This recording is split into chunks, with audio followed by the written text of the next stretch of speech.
What's up, everybody? I'm just kicked back at Dustin's shop. Been working on that damn Rogue.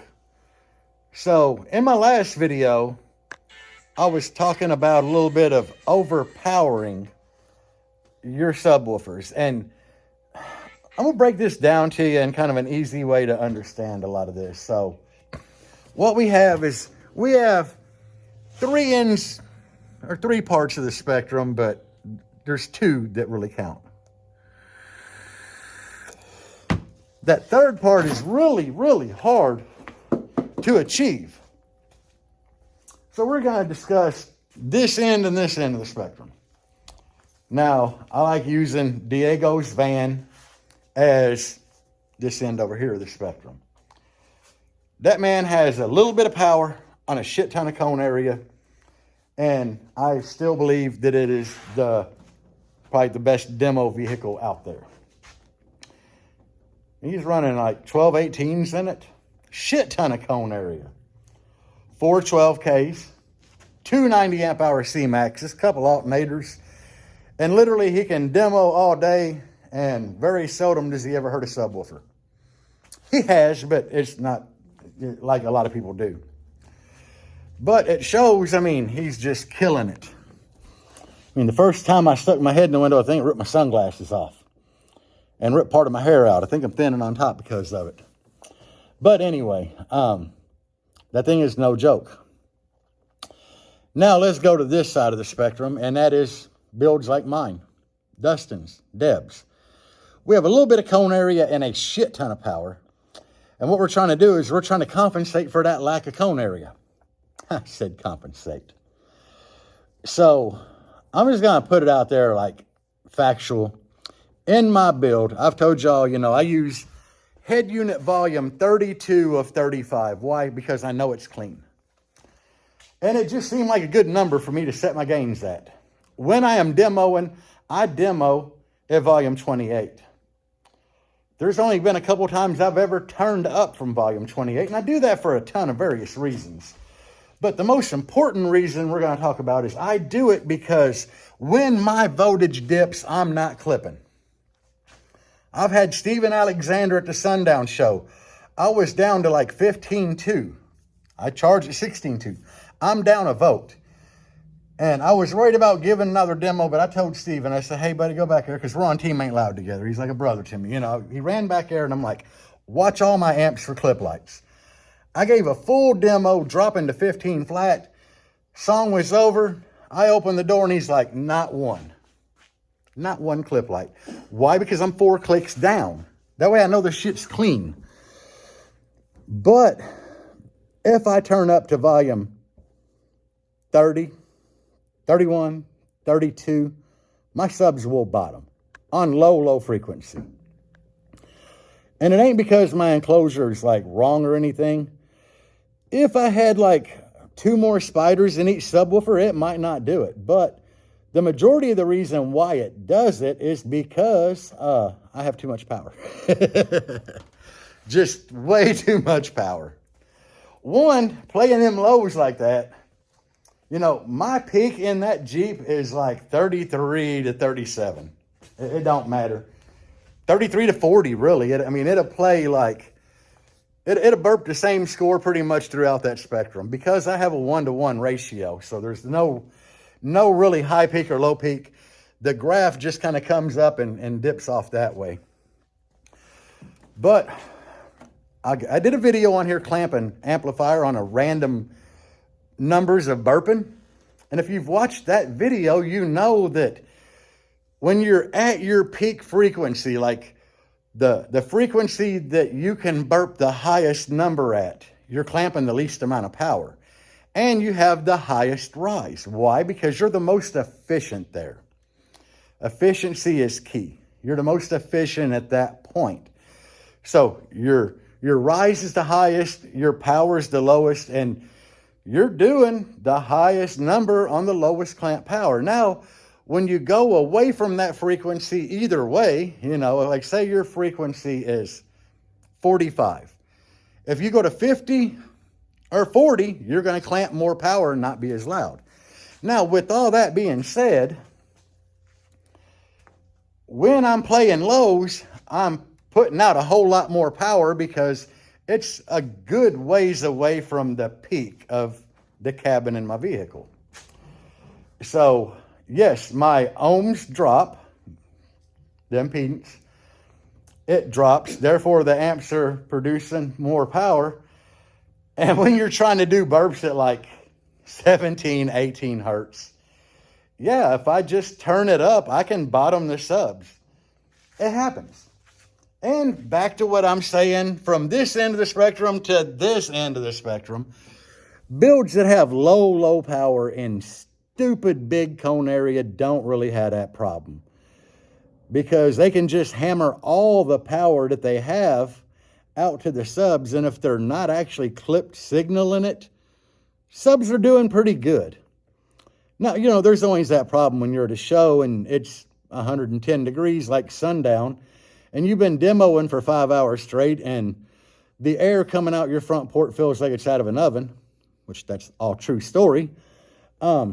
Yeah, your coils can start to cook, and you can slinky a coil in a minute. That's why it's always good to be like, hey, you know, I need to take 20 and let these bitches cool down a minute. Which, another crazy thing about the sundown show is it is so hot that weekend there. Well, during that weekend, yeah. That I have left the sundown show, took the Jeep to the hotel, parked it around 4 or 5 o'clock in the evening, went back out at like 8 o'clock, 9 o'clock at night to smoke a cigarette. Actually, probably later than that. Probably like 10, because it'd be dark. But nevertheless, anyway, I have opened the door of the Jeep and like stuck my hand on a subwoofer before, and they were still hot. The motors were still hot. Ferrite just takes forever to cool down. But it is what it is, guys. When you build a system and you plan on going to my end of the spectrum, which means low cone area, and you know, a lot of y'all might be like, hey, Jerry, newsflash, 615s ain't low cone area. Well, it is low cone area for the people that I be trying to fuck with. I'm trying to hang with people like Matthew Brown, which, you know, he don't really play nearly as low as I do, but he's got 2 more 15s than I do. And then all these other big demo builds, you know, and it ain't that I'm trying to hang with. I'm trying to stay in my damn lane, but I don't have room for any more cone area. And, you know, like Diego, he got double the subs I do, and they're 18s. 6 15s, 12 18s. You're not competing with that, which is why he probably has the nastiest, windiest demo build out there. Now, I can't say that for certain because I have not got a demo from Joe Sparky Dom. But I'm going to say one of them two guys probably would more than likely have the windiest demo build out there. We are trying to, though. Yeah, I'm going to try to hit some shows. Now that I work for DS18, I have a little more freedom, if you would say, to go to shows. Because they definitely want me at shows. They really want me at shows with Jangalang, but there's just a lot of shows I can't take Jangalang to. But I can still take something when it gets DS18 subs and amps in it, which we are building it with the DB drive. But when I go to shows, it's going to have DS18 in it. One, just to promote the company that I work for and the brand. And whether you love DS18, hate DS18, or impartial to DS18, don't matter. You can say what you want about brands, but at the end of the day, don't diss somebody for being happy with their shit. I don't give a shit if you diss me or not for being happy with the brands that I choose, because I'm not really insecure about my shit. I've been doing this a long time. And I could probably damn near throw anything in a building and get it pretty damn loud. But when you all get on here and diss brands, whether it's on my videos or in base groups on Facebook, what you're doing is the young kid that just got his first system, and it might be some cheap shit that he's happy as, I don't know, I'm not going to say he's happy as well. But anyway, when he's happy as shit and you get on there and bash him, then what you're doing is you're hurting the bass head industry as a whole. That's fact. So whether a person's running Scar, which I think is a great stepping stone in the car radio industry, Why? Because kids keep seeing these posts about how scar. This shit's cheap as shit. And they buy it because it's cheap. They can afford it. But it's a great stepping stone because half of the kids that you're bashing now running Scar, they might be your next Diego or Joe, Sparky Dom, or whoever. They might be the next Jerry Ain't Loud. They might get their shit together and just keep playing around and learning. And before long, they might know more than you do. Not saying that I do, but hell, they might. But anyway. So what you run into is you can either overpower your shit or you can just do a big shit ton of cone area. Deb is wanting to trade the Blazer and get something to do a big shit ton of cone area. Whatever we get her, I'm keeping the same amplifiers, the same electrical pretty much. And depending upon what we get, then at that point we will determine how many 15s is going to go in it. Will Parks, he tempted me because he has a decent Tahoe. It's already got an enclosure in it for 6 15s. But it's a big ass enclosure, and you know, we looked at it. It looked all right from the outside. It's just the doors are too broke and it's gonna need just way too much work. Like in theory, it needs 2 more doors. So I'm not looking for something that I gotta put 2 doors on. Reinforced doors, maybe. Put 2 doors on, no, because I don't want to kill the color of it. I just out the rip. But I could have actually taken and used the shell. I could have used the shell on his enclosure because it's big. Just cut the whole baffle out and start over, you know, because I don't know who built that thing, but it was built just way wrong for 6 15s. I think they had like 20 cubes for 6 15s and a 6, which is just, actually it was more than 20. It was like 25 or some shit. Just way wrong. But the Blazer is listed. If you're interested in the Blazer, holler at me. I might cut you a deal on that bitch. Or let me know what you have to trade, guys. We're just looking for something bigger. She really wants a hearse, but you know, a Yukon XL Suburban, we're not like 100% against the idea. But anyway, that's all I really want to do. I just wanted to do a little midweek video in the middle of working on this to talk about amplifier.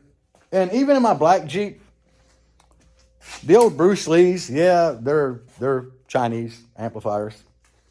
But I mean, y'all seen in the video what I clamped out of one of them on music. It's like 4,600 or something on music, guys, which is stupid to clamp that much power. But what Nolan's actually doing is he's getting shit that's labeled as like 5K, and you know, he's putting whatever the hell he wants on it.